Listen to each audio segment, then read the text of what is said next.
Hello. Hello. Hello. Hello. It's me, Jenny. Today, I'm back with a book review, but not a normal book review. No, no, no, no, no. I am bringing to you I'll Give You the Sun by Jandy Nelson, and you'll be like, but Jenny, it's a normal book. Why is this not a normal book review? Do you want me to tell you? This is the book that Lindsey, over at Lindsey Ray, picked out for her traveling book project. If you don't know what a traveling book project is, or a traveling book, it's basically, Lindsey does not live next door to me. She didn't just hand me the book. No, she mailed it to me all the way from good old USA. And she wrote into this book, wrote her thoughts, added stickers, colored this in. Top marks, Lindsey. I really like it. It's so colorful. I'm such a sucker for colors. That's weird. It's not like my world is not black and white. Of course I like color. It's, where am I even going with this? Anyways, so we're reading this. She picked out 10 booktubers. I was first on the list.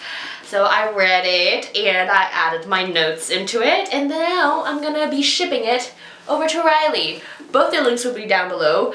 If you like a booktuber who can read more in a week than I do in a month, Lindsey's that gal for you, because she's like a reading machine, and I salute you because I'm just in awe and amazed. So, I'll Give You the Sun. I've been wanting to read this book, so when she tweeted about it, I just jumped the gun. I was like, give it to me! Give it to me, baby. This book, I really enjoyed it. It's YA contemporary. There are a lot of metaphors in this book, so many, that it basically took me a good 50 pages to actually stop being confused and actually be able to get into the story. It took me quite a while, but in the end, I really enjoyed it. Especially because I was on my YA binge in October, so this book fit right in. It's like YA, but it has some, I wouldn't even call it magical, but some spiritual elements to it, aka ghosts. But not scary ghosts, just ghosts from your past. Ooh. It follows two siblings, twins, Jude and Noah, and growing up they were inseparable.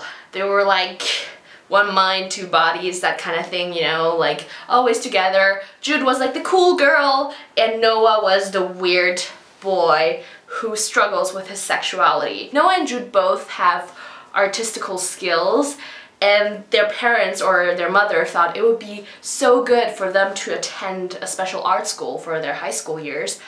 Noah doesn't get in, even though he's the one who's really dedicated towards his art. Like, art is a real outlet for him.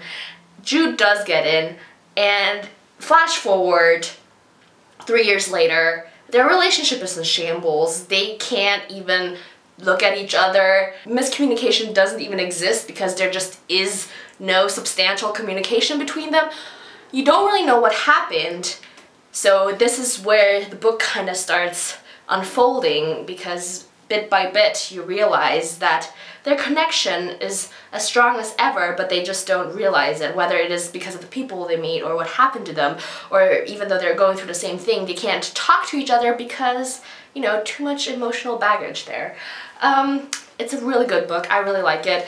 Like I already said, in the beginning I had a lot of troubles deciphering what was actually meant to be real in the character's eyes and what was meant to be a metaphor. I enjoyed the book for what it was. There's a lot of self-discovery growing up, you know, all that beautiful teenage jazz going on in here.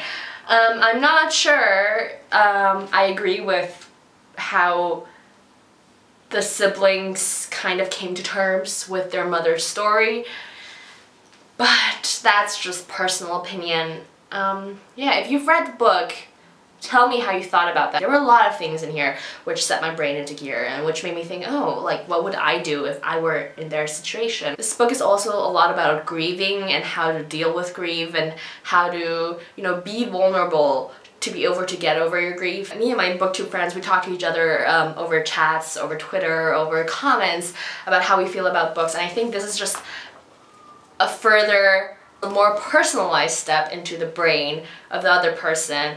And especially with Lindsey, once you get this back, I'm sure you'll have a lot of fun flipping through the book. I just drew a lot of doodles. See, sun, more sun. I also underlined a couple Ralphs. because Lindsey started underlining Ralph. In the beginning I didn't understand it, but I think I left a couple not underlined on purpose because I just wanted the other booktubers to also have fun in underlining and finding Ralph. Where the hell is Ralph? I'm going to be sending this off to the next booktuber, and I'm hoping that they will enjoy it as much as I did. Okay, so that was it. Thanks for watching, and see you next time. Bye bye.